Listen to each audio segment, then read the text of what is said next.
ಮಿತ್ರರೇ, ರಥ ಹೋಗಿದ್ದು ನಮ್ಗೆ ಗೊತ್ತಿದೆ. ಇವತ್ತೇನು ರಾಮ ಮಂದಿರ ನಿರ್ಮಾಣ ಆಗಿದೆ, ಆ ರಾಮ ಮಂದಿರ ನಿರ್ಮಾಣಕ್ಕೆ ರಥ ಹೋಗಿದ್ದು ನಮಗೆಲ್ರಿಗೂ ತುಂಬ ಚೆನ್ನಾಗಿ ಗೊತ್ತು.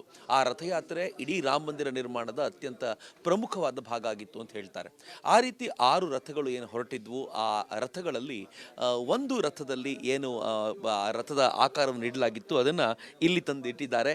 ಅದನ್ನು ನೋಡ್ಲಿಕ್ಕೆ ಸಿಗ್ತಾ ಇದೆ. ಇದು ಬಹಳ ಅಪರೂಪದ್ದು. ಏನು ಇವತ್ತು ರಾಮ ಮಂದಿರ ನಿರ್ಮಾಣಗೊಂಡಿದೆ, ಅದಕ್ಕೆ ಆರಂಭದಲ್ಲಿ ಒಂದು ರಥಯಾತ್ರೆಯನ್ನು ಹೊರಡಿಸಿ ರಾಮ ಮಂದಿರದ ಕುರಿತಂತೆ ಜಾಗೃತಿಯನ್ನು, ರಾಮನ ಕುರಿತಂತೆ ಜಾಗೃತಿಯನ್ನು ಉಂಟು ಮಾಡಬೇಕು ಅಂತ ಪ್ರಯತ್ನ ಮಾಡಲಾಗಿತ್ತು.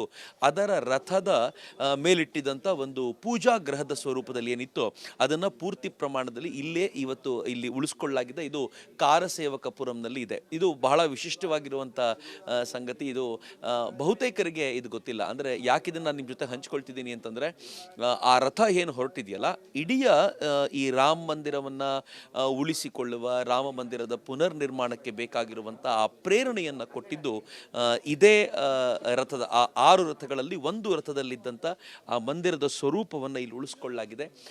ಇದರ ಪ್ರೇರಣೆಯಿಂದಾಗಿ ಆನಂತರದ ದಿನಗಳಲ್ಲಿ ಈ ರಥಯಾತ್ರೆಯ ಕಾರಣಕ್ಕೋಸ್ಕರ ಒಂದು ದೊಡ್ಡ ಹೋರಾಟ ನಡೀತು ಅಂತ ಹೇಳಲಾಗುತ್ತೆ. क्या आप कुछ बता सकते हैं इसके बारे में? बता सकते हैं, हमारे 6 रथों में से ये भी रथ था और हमें एक हर्ष हो रहा है कि ये भारत भूमि के लिए पूरा विश्व में 550 साल से काम रुका हुआ था।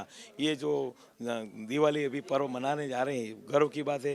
भारत विश्व गुरु था, विश्व गुरु है और विश्व गुरु रहेगा।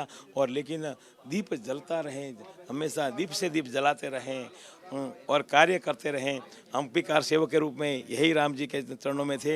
अभी भी मुझे काम करने का सौभाग्य प्राप्त हुआ है, काम करने का जो मौका मिला है, ये हमारा अनहद है। हम यहाँ से कार्यालय से, विश्व हिंदू परिषद संघ कार्यालय से हमको आदेश हुआ है कि आप 6 घंटा वहाँ पे पत्थर घिसाई हो रही है, वहाँ पे पॉलिश कीजिए, हो जाइए। धन्यवाद। जय हिंद, जय श्री राम। ಜೈ ಶ್ರೀರಾಮ್.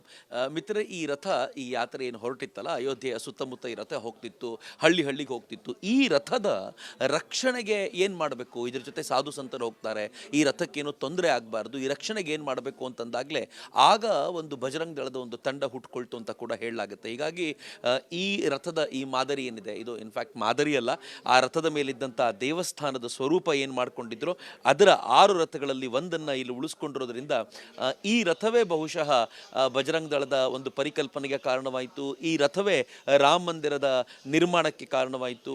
ಇನ್ನೂ ಒಂದು ಹೆಜ್ಜೆ ಮುಂದೆ ಹೋಗಿ ಹೇಳೋದಾದರೆ, ಇವತ್ತೇನು ನಾವು ಹಬ್ಬವನ್ನು ಆಚರಿಸ್ತಾ ಇದ್ದೀವಿ, ಆ ಹಬ್ಬದ ಮೂಲ ಎಲ್ಲಿದೆ ಅಂತಂದರೆ ಈ ರಥದ, ಈ ಮಂದಿರದಲ್ಲಿದೆ ಅನ್ನೋದು ಭಾಳ ಆನಂದ ಕೊಡುವಂಥ ಸಂಗತಿ, ಪ್ರೇರಣೆ ಕೊಡುವಂಥ ಸಂಗತಿ. ಹಳೆಯದನ್ನೆಲ್ಲ ಎಲ್ಲ ಕಡೆ ಮರೆತು ಹೋಗ್ತಾರೆ. ದೊಡ್ಡ ಉತ್ಸವದಲ್ಲಿ ಹಳೆಯದ್ದು ಸಾಧಾರಣವಾಗಿ ಮರೆತು ಹೋಗುತ್ತೆ. ಆದರೆ ಇಲ್ಲಿ ನೋಡಿದರೆ ಗೊತ್ತಾಗುತ್ತೆ, ಆ ದೊಡ್ಡ ಉತ್ಸವದಲ್ಲೂ ಕೂಡ ಈ ಹಳೆಯ ಆ ರಥದಲ್ಲಿರುವಂಥ ಮಂದಿರವನ್ನು ಮರೆಯುವಂತಿಲ್ಲ ಅನ್ನೋದು ಇದು ನೋಡಿದ್ರೆ ಗೊತ್ತಾಗುತ್ತೆ. ಇದು ಬಹುಶಃ ವಿಶೇಷವಾಗಿರುವಂಥ ಒಂದು, ನಾವು ನೋಡಲೇಬೇಕಾಗಿರುವಂಥ ಒಂದು ಸಂಗತಿ ಅಂತ ನನಗನ್ಸುತ್ತೆ ಇದು.